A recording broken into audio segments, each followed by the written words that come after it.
Rainmaker Voice, renungan untuk Angkatan Kerja Muda Kristen. Tema kali ini adalah Harta bagi Kemajuan Injil. Filipi 1 ayat 5. Aku mengucap syukur kepada Allahku karena persekutuanmu dalam berita Injil. Saudara-saudari, dalam kitab Filipi kita melihat adanya persekutuan antara kaum saleh di Filipi dengan Rasul Paulus. Kaum saleh di Filipi mengirimkan suplai materi kepada Paulus yang merupakan juga persekutuan hayat.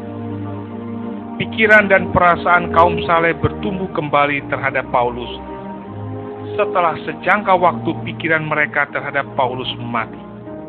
Pasal 4 ayat 10. Paulus menggunakan kata bertumbuh kembali, menyiratkan kepada kita bahwa pemberian benda materi yang kita lakukan kepada setiap gereja, kepada hamba-hamba Tuhan, atau kepada setiap orang kudus harus merupakan sesuatu yang hidup yang dapat berbunga.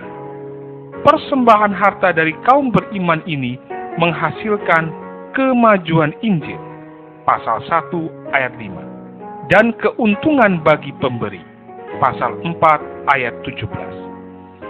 Dalam Filipi 4 ayat 15, Paulus berkata, "Kamu sendiri tahu juga, hai orang-orang Filipi, pada waktu aku baru memulai mengabarkan Injil, ketika aku berangkat dari Makedonia, tidak ada satu jemaat pun yang mengadakan perhitungan hutang dan piutang dengan aku," atau terjemahan langsungnya adalah memiliki persekutuan dengan aku dalam rekening pemberian dan penerimaan.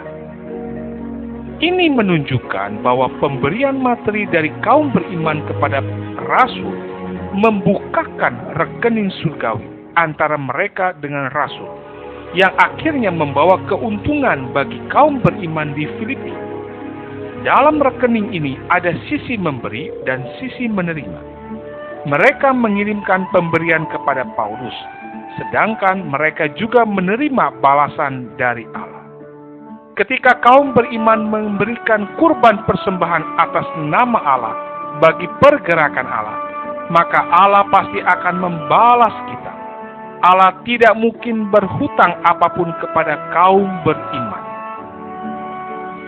Saudara-saudari, Allah mungkin akan membalas kita 100 kali lipat dari persembahan kita.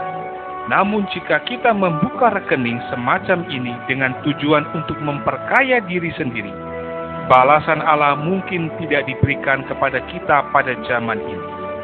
Sebaliknya, mungkin Allah menunggu sampai keserakahan kita ditanggulangi, barulah Dia membalas kita. Persembahan harta dari kaum beriman ini juga menghasilkan bau-bau yang harum bagi Allah. Dalam ayat 18, Paulus melanjutkan, "Kini aku telah menerima semua yang perlu daripadamu, malahan lebih daripada itu.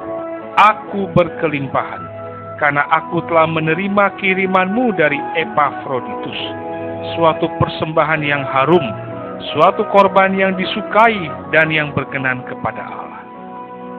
Pemberian kaum beriman adalah suatu bau-bau harum dari kurban yang dipersembahkan kepada Allah. Kejadian 8 ayat 21. Pemberian materi mereka oleh Rasul dianggap sebagai suatu kurban persembahan kepada Allah yang disukai dan diperkenan kepada Allah.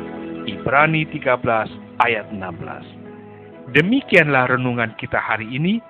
Tuhan Yesus memberkati. Amin.